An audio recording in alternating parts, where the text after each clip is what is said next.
Colombia, un país ubicado en América del Sur, el cual tuvo una época muy oscura en el siglo XX, protagonizada por el narcotráfico y principalmente por Pablo Escobar.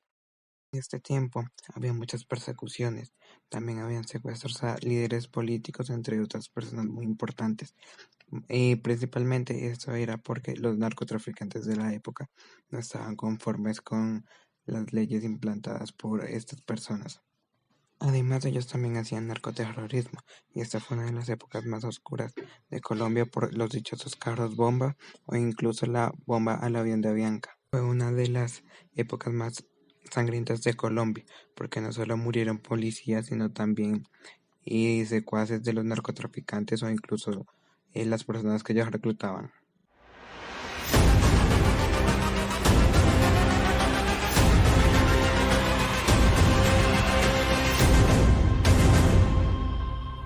Aunque ya han pasado más de 25 años de la muerte del narcotraficante Pablo Escobar, su legado sigue vivo en la historia colombiana. No solo en la colombiana, sino también marcó el mundo. Antes Colombia solo traficaba tabaco y whisky, pero en los años 60 empezaron con el tráfico de marihuana y lo exportaban hacia otros países. La marihuana colombiana en ese tiempo era la más solicitada por los estadounidenses porque era la más pura y la mejor. De marihuana crece aproximadamente hasta 3 metros con 50 centímetros y es considerada por los expertos en que es de la mejor calidad y la que más demanda tiene en los Estados Unidos. Campesinos que fueron detenidos dentro En de el los campo estaban los cultivos. campesinos, los cuales eran obligados con amenazas de muerte a cultivar, a cuidar las hojas de marihuana que estaban en La Guajira. En los años 70, la costa Caribe empezó a producir cada vez más marihuana, pero principalmente esto ocurría en La Guajira o en la Sierra Nevada, y le exportaban a Estados Unidos ya que la publicidad de aduana no era como muy importante en esa época. Era muy fácil contrabandear cosas en esa época. Y los que se encargaban de esto era la bonanza marimbera. Y siguiendo los años 70, entra el narcotraficante más grande del mundo, el colombiano Pablo Emilio Escobar Gaviria. Él empezó a traficar marihuana trayéndola desde Ecuador y Perú. Él lo que hacía era enviar la marihuana desde Colombia hasta Estados Unidos y así empezó su negocio. Al principio de esta travesía, uno de los principales socios de Pablo Escobar fue Gonzalo Rodríguez Cacha. La nacionalidad de Gacha es mexicana, aunque vivía en Cundinamarca. Además, estaba aliado con los Ochoa, los cuales eran Jorge Luis Ochoa, Juan David Ochoa y Fabio Ochoa. En Estados Unidos había bajado el consumo de la marihuana, ya que estaban exportando la cocaína, la cual les parecía mejor a los estadounidenses y a las personas que la consumían. De esta manera, lo que hizo Pablo Escobar fue ir a Perú y a Ecuador y buscar las hojas de la cocaína. En ese momento Pablo Escobar ya tenía un nombre hecho, ya podía sobornar a los policías, y lo que hacía para traer las hojas de cocaína de Perú y Ecuador era sobornar a los policías y los militares que estaban en la frontera o a las personas que estaban encargadas de la aduana. Además, él era como muy confiado y llevaba los paquetes de cocaína en las llantas del carro en el que iba. Y además lo que hizo fue crear sus propios laboratorios en Colombia. Y él los creó en La Guajira y empezó a exportar la droga a Estados Unidos. La cocaína le generaba más ingresos al cartel, ya que esta era aún más pura que la marihuana. Pero lo malo de esto es que la cocaína hace daños al organismo, no como la marihuana. Con el poder que ya tenía Pablo Escobar siendo el jefe del cartel de Medellín, él lo que hizo fue sembrar árboles y rescatar a animales que estaban en peligro de extinción para de esa manera ganarse al pueblo. Este fue el primer proyecto social que hizo el narcotraficante. Además, él quería ayudar a la juventud, así que lo que hizo fue construir canchas en algunos barrios de Medellín, principalmente en las comunas nororiental y noroccidental de Medellín. Pero la labor social más destacada del narcotraficante fue la construcción del barrio de Medellín sin Trujiros, y algunos lo llaman Pablo Escobar. Él destinó una parte de su dinero para construir estas viviendas para ayudar a más de 600 familias que vivían en el basurero de Moravia, que fueron víctimas de un incendio en 1982.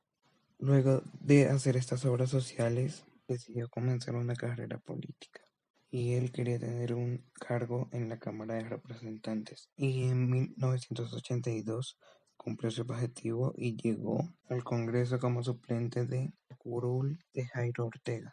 Sin embargo, el cargo político de Pablo Escobar no duró mucho, porque en septiembre de 1983 el ministro de Justicia, Rodrigo Lara Bonilla, citó un debate en el Congreso para revelar los anexos en el narcotráfico de Pablo Escobar. Además, el director de El Espectador en ese momento, Guillermo Cano, publicó en las páginas de su diario el pasado de Pablo Escobar y mostraban sus actos delictivos. Gracias a estas afirmaciones, expulsaron a Pablo Escobar del Congreso, aunque él dijo: yo no he tomado la determinación de retirarme definitivamente de la política, porque considero que para prestarle un servicio a la comunidad, que debo hacer con mis obras cívicas sin tener una partición en ellas. Estas fueron unas palabras del expolítico Pablo Emilio Escobar Gaviria, quien después de su expulsión de su cargo político le levantaría la inmunidad parlamentaria, y desde ese entonces se volvió prófugo de la justicia. El objetivo del capo era la presidencia de Colombia, y él ya tenía un gran poder económico y militar. Además, era el jefe del cartel de Medellín, pero sus anexos con la ilegalidad los dejaron concluir su deseo político. Tiempo después llegó a ser prófugo de la justicia. Quiero informar a la opinión pública que el señor ministro de Justicia tiene un plazo de 24 horas para que presente las pruebas concretas de la sindicación que me hizo en el día de ayer en la Cámara de Representantes. No, vinculado con el narcotráfico. Siempre he asegurado que mi dinero no tiene vínculos con el narcotráfico. ¿De dónde surgió entonces su dinero, su fabulosa capital? En Antioquia todos conocen las inversiones en el campo de la industria, en el campo de la ganadería y en el campo de la construcción. El señor ministro de Justicia me acusó a mí en forma injusta y yo lo he denunciado penalmente porque ha incurrido en el delito de calumnia que el Código Penal colombiano castiga de 1 a 4 años de prisión. Se trata de una escalada del narcotráfico que hoy busca la salida de un ministro del gabinete porque lo considera incómodo para sus aviesos fines. Por esto, Pablo Escobar le declaró la guerra al Estado. Además, lo querían extraditar a Estados Unidos por todos sus delitos. Y empezó uno de los periodos más sangrientos de Colombia. Aquí empezó la guerra entre el cartel de Medellín y el Estado. Oigan, que tenemos que crear un caos muy berraco para que nos llamen a paz. Cuando hay una guerra civil bien berraca nos llaman a paz. Esa es la única fórmula que yo le debo a él. Si nos dedicamos a darle a los políticos, a quemarles las casas y hacer una guerra civil bien berraca, entonces nos tienen que llamar al diálogo de la paz y arreglamos con todo el mundo y se nos arreglan los problemas. No le veo otra solución. Pero hay que luchar, hermano, hay que poner todo el corazón para esto y nos vamos a morir todos, nos morimos todos. Al pasar esto, Pablo Escobar ofreció $1 millón en esa época por cada policía muerto. Y de esta manera, a cada momento habían asesinatos por todo el país, más que todo en Medellín. Jairo Velázquez, alias Popeye, uno de los mayores sicarios de Pablo Escobar y miembro del cartel de Medellín, y le afirma que el ejército cubano tuvo mucho que ver en el narcotráfico, porque Cuba tuvo momentos muy difíciles y antes estaba en una revolución. Y esta revolución terminó dando un golpe de estado y ganándolo Fidel Castro, el cual se convirtió en el dictador de Cuba. Y este y su hermano Fidel Castro, junto a las fuerzas militares, organizaron una operación. Transportaban un avión entre 10.000 y 12.000 kilogramos de cocaína. Esto multiplicó las ganancias del narcotraficante Pablo Escobar. Y podemos afirmar que el ejército cubano tuvo una alianza con los grandes narcotraficantes colombianos. Llegó el año 1989, uno de los años más violentos para la historia colombiana, uno de los años en los que estaba de moda los carros bomba, asesinatos a policías, líderes políticos muertos. En este año fue cuando se desató la violencia, y no solo por los narcotraficantes, sino también por los grupos paramilitares y las guerrillas. El 29 de marzo de 1989 fue asesinado el abogado Héctor Giraldo Vázquez, el cual defendía a la familia Cano y principalmente estaba atento del caso del asesinato de Guillermo Cano, el director de el diario El Espectador. Este abogado fue acribillado por dos sicarios motorizados que lo interceptaron en una calle en el norte de Bogotá. Según las investigaciones pertinentes, la orden de asesinar a este abogado la había dado el Cartel de Medellín. 4 de mayo de 1989, cerca del Parque Nacional de Bogotá, unos sicarios mandados por Pablo Escobar acabaron con la vida del gobernador de Boyacá en ese entonces, que era Álvaro González Santana. Este era el padre de una jueza que había mandado a juicio a todos los del Cartel de Medellín, principalmente enfocándose a Pablo Emilio Escobar Gaviria, por las masacres que pasaron en las fincas Honduras y La Negra. Ese delito fue en 1988 en Urabá y Córdoba.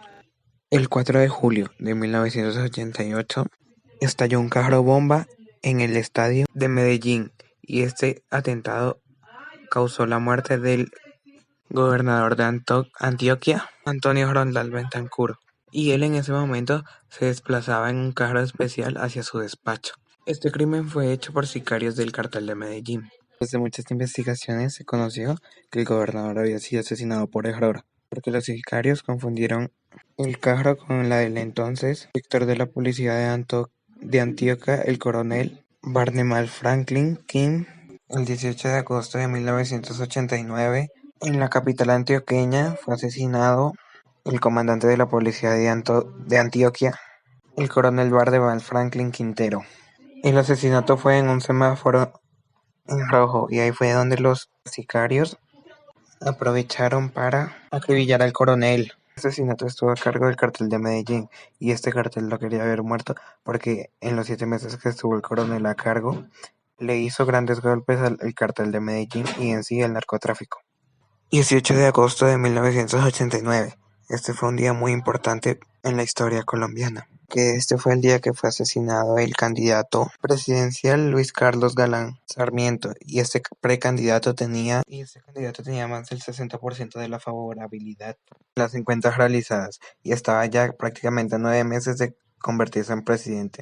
Pero el narcotráfico frustró esto, ya que Pablo Escobar no quería que Galán sea presidente. Más, con la muerte de Galán, no pudo llevarse a cabo la revolución colombiana, porque él era el primer referente de esta revolución. Impacta 2 veces en el chaleco y 3 veces en el área ilíaca izquierda. Pablo Escobar crea un odio visceral contra Luis Carlos Galán. Una ráfaga de metralleta logró impactarlo un poco más abajo del chaleco protector. La vida del precandidato quedó pendiendo de un hilo. El 2 de septiembre de 1989 fue un día muy importante, porque fue el día que se explotó la bomba al Espectador. Se explotó a las 6:43 de la mañana y fue un camión con 63 kilos de dinamita. Lo bueno es que esta detonación no causó víctimas mortales, pero 73 personas heridas y muchos destrozos a la redonda. El centro del Espectador quedó muy afectado, pero aún así el día siguiente pudieron publicar su periódico, y el titular del periódico era Seguimos Adelante. Y este periódico siguió haciendo editoriales contra Pablo Escobar y contra el Cartel de Medellín, y el Cartel de Medellín ya lo tenía entre ceja y ceja. El 16 de octubre de 1989 lanzaron un carro bomba con 50 kilos de dinamita, y este explotó frente a las instalaciones del periódico de Bucaramanga, Vanguardia Liberal. Aquí murió un vigilante y 4 empleados. Al día siguiente sacaron un mensaje de resistencia y oponiéndose a estos actos narcoterroristas. El 29 de octubre de 1989 asesinaron a una periodista minutos después de acabar su emisión. Aunque los sicarios de Pablo Escobar querían atentar contra el director del informativo, el periodista Jorge Enrique Pulido. Y con la muerte de Jorge, Pablo Escobar se había quitado a otro enemigo, el cual siempre los criticaba y no se ahorraba palabras en discriminarlos. Y él siempre señalaba que el cartel de Medellín era el causante de la presente crisis en Colombia. El 15 de noviembre del año 1989, Pablo Escobar mandó unos sicarios para que atentaran contra el árbitro que pitó en el partido de fútbol entre Independiente Medellín y América de Cali. Álvaro Ortega fue el árbitro que pitó y fue impactado con 15 balazos. Luego de este asesinato se suspendió el torneo a los 2 días siguientes, tras una reunión con la Federación Colombiana de Fútbol, la DIMAYOR. 27 de noviembre de 1989. Un avión de la empresa colombiana Avianca explotó en el aire, en el municipio de Soacha, Cundinamarca. Al principio, las autoridades creían que esto era un fallo del avión, pero luego se dieron cuenta y esto fue un atentado por parte del cartel de Medellín para de esta manera asesinar a el candidato presidencial César Gaviria. Y este fue uno de los atentados con más muertes en la historia de Colombia. Hubieron exactamente 107 muertes. Lo del avión de Avianca es muy claro. En el avión de Avianca participa el DAS, porque en esa época Carlos trabajaba con otro en el 89.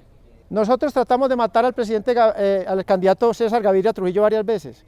Inclusive lo íbamos a atacar en Pereira, con el bus bomba que colocamos en el DAS. Pero había sido brutal las víctimas colaterales de ese atentado. Entonces el patrón se abstiene de esto. Entonces empieza la inteligencia. Y empezamos a investigar y sabemos que él no estaba volando en aviones privados, no porque estaba cuidando muchísimo. Entonces ese día él iba a volar Bogotá-Cali. Mire, la bomba la colocan entre Eugenio León García Jaramillo, que es el trabajador de Rasguño, entre Feliz Antonio Chitiva Carrasquilla, alias La Mica, que es protegido por la DEA en Estados Unidos en este momento, anda libre allá protegido por la DEA, entre el Arete, entre el DAS y Carlos Castaño Gil. Rasguño, porque es que Rasguño le da 1.000 millones de pesos al Arete, porque el Arete, cuando nos entregamos a la justicia, el Arete empieza a colaborar con la justicia y dice quiénes participaron en el avión de Avianca. Y él no menciona a Carlos, porque Carlos le manda otra plata. Él no menciona a los Ochoa de que financiaron esto, porque los Ochoa le manda otra plata. El Arete empieza a hacer un gran negocio. El Arete se empieza a enriquecer a raíz del avión de Avianca. Entonces él menciona a Eugenio León García Jaramillo. Rasguño le da 1.000 millones al Arete y 500 a la Fiscalía de Medellín para que en una versión se retracte, y el Arete se retracta y saca a Eugenio, y no mete a Carlos, porque Carlos, ¿cuál es la gran preocupación de Carlos? Carlos Castaño Gil, cuando ya se empieza este cuento de Santa Fe de Ralito 2004, 2005 o 2006, algo así, vienen del Pentágono de Estados Unidos porque tienen ganas de llevárselo para él declarar contra otros jefes paramilitares. El avión de Avianca no deja que él llegue a los Estados Unidos, porque los americanos saben claro que él está metido en el avión de Avianca. Era para matar a César Gaviria Trujillo, no más. Y el coronel Homero Rodríguez es fiel testigo de eso, porque él no dejó montar al candidato. Gaviria iba a abordar ese avión y ya la bomba estaba en el aire y eso estalló. El 6 de diciembre de 1989 hicieron un atentado con un bus de al menos 500 kilos de dinamita en la sede del DAS de Bogotá. Este atentado causó la muerte de 60 personas y dejó 600 personas heridas. La explosión fue tan grande que causó destrozos a más de 3 kilómetros a la redonda. Mientras los demás carteles estaban entre guerras, el cartel de Medellín está en una guerra contra el Estado. Empezó la guerra entre carteles. Por un lado está el cartel de Medellín y sus representantes eran Pablo Escobar, Gonzalo Rodríguez Gache y los hermanos Ochoa. En un principio el cartel de Cali estaba conformado por Gilberto Rodríguez Orejuela, Miguel Rodríguez Orejuela, José Santa Cruz Londoño, aunque en un principio esos dos eran carteles aliados, luego empezó un problema.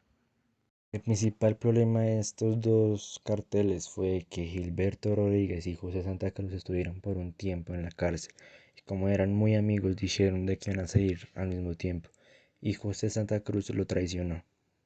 El señor José salió de la cárcel por haber pagado una grande suma de dinero, hablando con el señor Miguel, pidiéndole disculpas por haberle traicionado, pero este no lo perdonó.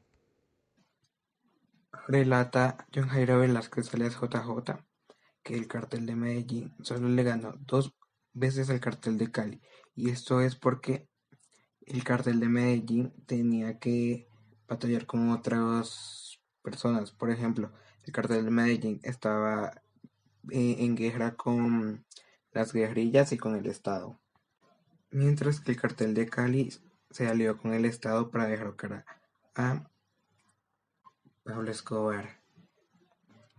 Pablo Escobar se entrega a la justicia en 1991. Un helicóptero lo llevó a la cárcel de máxima seguridad de Envigado, muy cerca de Medellín. En ese helicóptero y junto a él fueron a la cárcel alias Popeye y el sacerdote Rafael Rocío Herrero. Él va a ir a la cárcel de Envigado. Esta cárcel la construyó prácticamente él y la construyeron en 3 meses, porque ya se sabía que Pablo Escobar se iba a entregar. Cuando Pablo Escobar estaba en la cárcel, el cartel de Medellín quería hacerle un atentado a la cárcel donde él se ubicaba, en la cárcel de Envigado. Pero el cartel de Medellín fue a Nicaragua a buscar un misil. Iban a buscar 4 misiles, pero tardaron mucho y el avión se tenía que ir y tocó dejar un misil, y ese misil fue encontrado por la policía.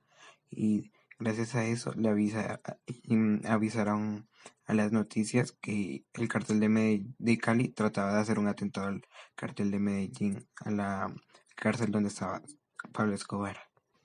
Y en ese momento Pablo Escobar trata de reforzar la cárcel, y aún así el cartel de Cali no pudo completar el atentado.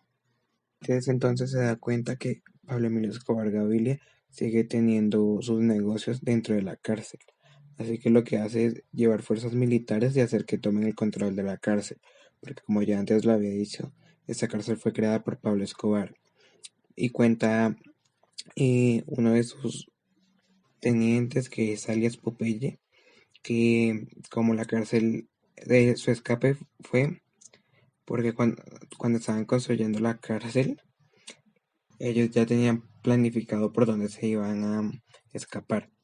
Hicieron un túnel que atravesaba una pared de yeso, y Pablo Escobar se escapó. Al Pablo Escobar escapar de la cárcel, se crea un bloque de búsqueda, y el 2 de diciembre de 1993, la policía colombiana, con ayuda de las DEA, localizan a Pablo Escobar en una de las comunas de Medellín porque le hizo una llamada a su hijo. Cuando Pablo Escobar intentó escapar, lo abatieron. Algunos afirman que él se suicidó, pero esto no está totalmente comprobado. Al morir Pablo Escobar, se derrumbó todo el cartel de Medellín y el cartel de Cali, y se derrumbó tiempo después porque el gobierno volvió extraditables a los narcotraficantes. Aunque Pablo Escobar murió, la violencia en Colombia siguió hasta la actualidad, no solo por los narcotraficantes, sino por otras entidades como la guerrilla. Entre ellas, una de las más famosas es las FARC, la cual ha llegado a un proceso de paz. Los otros países conocen a Colombia solo por 2 cosas: por el café y por las drogas, porque la época del siglo XX nos marcó mucho la historia. Y gracias a estas cosas es como nos miran en el exterior. Además, ese siglo nos ha dejado muchas cosas. Por ejemplo, en ese siglo había mucha corrupción, pero ahora la sigue habiendo. Y somos uno de los países más corruptos del mundo. Y podemos decir que la violencia en el siglo XX no fue buena para nadie.